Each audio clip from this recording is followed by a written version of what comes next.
Good afternoon. My talk is on interpretation of exon 14 skipping in NSCLC. So, why exactly it has become important to look for the MET alterations in the NSCLC? Now, it has been identified that 3 to 4% of the patients have shown these alterations at de novo, as well as it is also known as an acquired resistant mutation when the patient is on TKI therapy of EGFR. So apart from this, here you can see that MET is become very important to look for because around 3% of the mutations have been identified. And there are also targeted therapies available for this like capmatinib and tepotinib. So it has become very important to have these mutations detection either in your NGS panel or as a single gene detection. So what exactly is the MET mutation? How it is present as a receptor tyrosine kinase domain, and the MET pathway, it activates when there is an exon 14 skipping or some hidden mutations within the exon 14 region, or you can see an over amplification of this MET mutation, and thereby it dysregulates the whole signal transduction pathways, and there how it becomes important to have this mechanism to be studied. So variety of mutations have been identified within the MET receptor, which eliminates the unique mechanism of tumor initiation because of its non-random duplications of mutant alleles. It is identified at the intronic splice site alterations, and thereby it reflects the functional activity of the mutational activated MET. So there are various biomarkers testing. The main is the at the IHC level, or at the when you are looking for an amplification, then you need to look at the FISH level, and if you are looking for the exon 14 skipping or some genetic alterations, then we need to look by RT-PCR or by the NGS. So by and large, the FISH FFP tissue is used, and because these are the different analytes which can be studied like protein, DNA and RNA, and as you know, since the exon 14 skipping is at the mRNA transcript level happening, so it is popular to have the RNA as a matrix to study when you are doing the NGS study, NGS or the real-time PCR study. However, other than FFP, liquid biopsy is also becoming popular.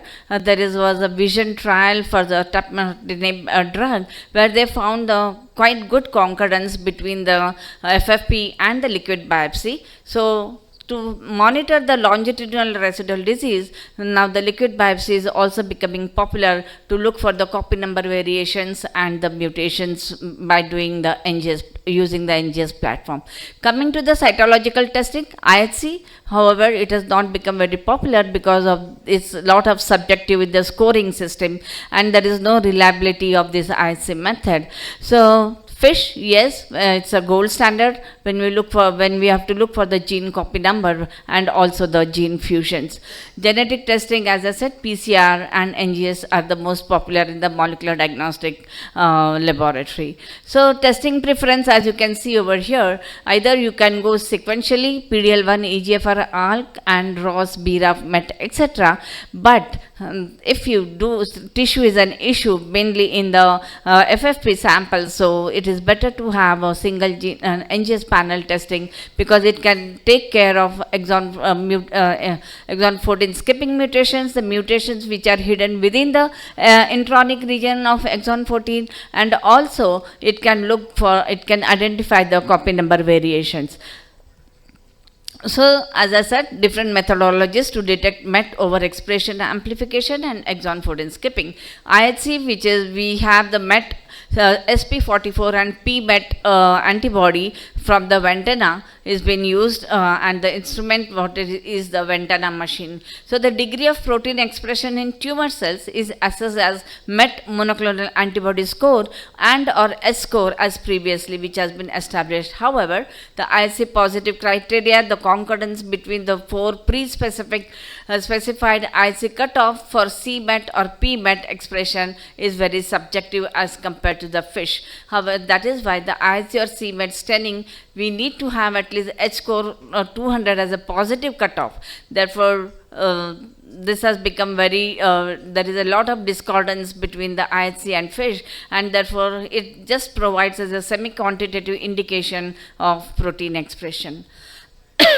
Coming to the, as you all know, that MET is located at the chromosome 7 at the Q arm, and at the Q arm at the Q31 loci. But when there is an increase in the copy number of chromosomes, then it is called as polysomy, which we get to see often in the MET. And whenever there is a MET amplification, now what is the MET amplification? That you get to see the true amplification at the breakpoint region, and which happens via the fusion of the as a bridge mechanism. Then you get to see the MET amplification. And here you can see this, there are a lot of hidden MET point mutations which we can see within the region of exon 14 and the intronic region of 14. And if there is a skipping, then you get to see the whole of 100 kb's mutation, and you get to see the fusion of exon 13 and 15.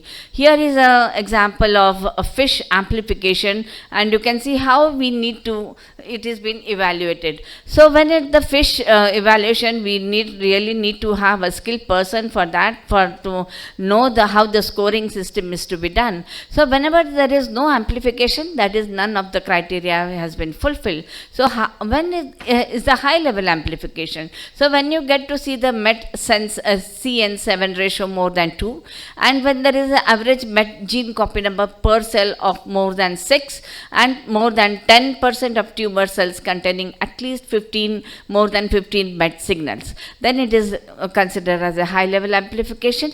For the intermediate level amplification, when there are more than 50% of cells containing more than 5 MET signals, this is the criteria but however, this criteria for high level amplification is not fulfilled. When we consider when the cells, more than 40% of the tumor cells shows more than 4 MET signals, it is considered as low level amplification.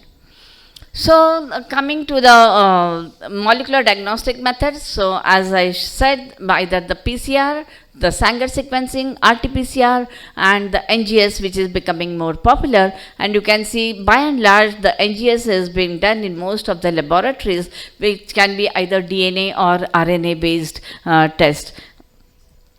So as I mentioned, there's a fusion between the exon 13 and 15, and you get to see the whole exon deletion over here, and that is called as the exon 14 skipping, and this transcription of gene with an alteration which leads to the exon 14 skipping. However, within that receptor kinase domain, you get to see these various point mutations happening within this region, and the percentage of which is mentioned, like at the donor site, at the acceptor site, pyrimidine tract, acceptor and polypyrimidine tract, and many of the mutations are seen at the D1010 and Y1003, and of course you can see the whole exon deletion as well.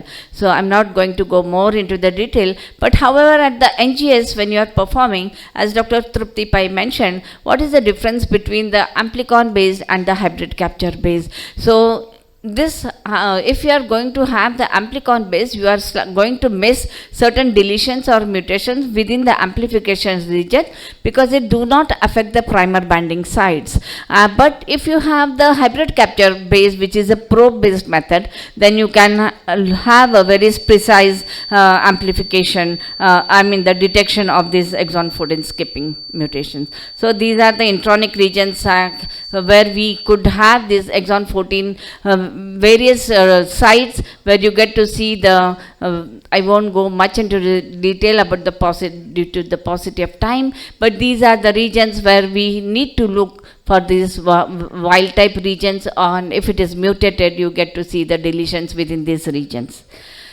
So this is one of the article like which is showing the how the interpretation of the FISH and NGS is to be done. So this diagram provides an insight into the molecular complexity and the clinical relevance of MET amp in the lung cancer. It highlights the role of MET focal amplification as an oncogenic driver and its feasibility as a primary biomarker. However, the MET focal amplification is more likely mutually exclusive from other classical driver alterations regardless of the gene copy number level and might function as an oncogenic driver in the lung cancer.